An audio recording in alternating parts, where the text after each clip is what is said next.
Hi friends, అందరూ బాగుండాలని కోరుకుంటూ welcome to my channel. Today log వచ్చేసి పూజ లాగ్. శ్యామల నవరాత్రులు 5th డే జరుగుతుంది. అలాగే టుడే ఫ్రైడే వసంత పంచమి. మరి పూజ లేకపోతే ఎలా అండి? నేను ఎలా పూజ చేసుకున్నానో చూద్దామని. మార్నింగ్ 5:15కే నాకు డే స్టార్ట్ అవుతుంది. ఫ్రెషప్ అయ్యి ముగ్గులు పెట్టి గడప పూజ చేసి పిల్లలకి బాక్స్ పెట్టి వాళ్ళు వెళ్ళాక నేను తలస్నానం చేసి పూజ చేసుకుంటా. ఇంకా ఎవరీ ఫ్రైడే ఇంకా ఇంతే అనమాట. అసలు ఫ్రైడే రోజు నా మందార మొక్కలైతే ఎన్నో పూలిస్తాయి. మరి అమ్మవారు పూయిస్తారో ఏంటో, ఎంచక్కా చాలా పూలిస్తాయి. నాకు బయట కొనే పనే లేదనమాట, అన్ని మంచి పూలిస్తాయి. లక్ష్మీ అమ్మవారికి పూజ చేసి లక్ష్మీ అష్టోత్తరం, కనకదార స్తోత్రం చదువుకుంటా.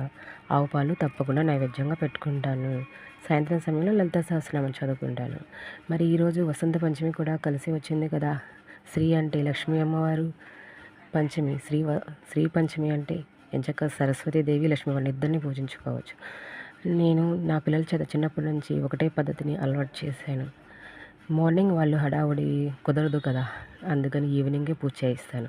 మార్నింగ్ అయితే సరస్వతి నమస్తుభ్యం చదివిచ్చేసి దండం పెట్టుకొని వెళ్ళిపోతారు. ఇంకా సాయంత్రం తలస్నానం చేశాక పిల్లల చేత దీపారాధన చేయించేసి సరస్వతి నమస్తుభ్యం, అలాగే సరస్వతి అష్టోత్తరం చదివిస్తాను. తమలపాకులో తేనె నైవేద్యంగా పెడతాను కదా, అది వాళ్ళ నాలుక మీద రాస్తానన్నమాట. అమ్మ దయ ఉంటే కదా మంచిగా మాట్లాడగలుగుతారు, మంచిగా పెరగగలుగుతారు.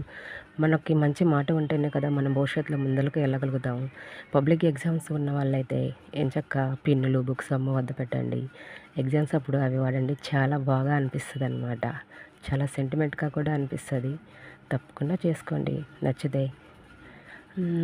ఇప్పుడు వచ్చేసి ఇంకా ఉంటానండి. ఇంకా నచ్చితే లైక్ చేయండి, సబ్స్క్రైబ్ చేయండి ఫ్రెండ్స్. ఉంటానండి, బాయ్.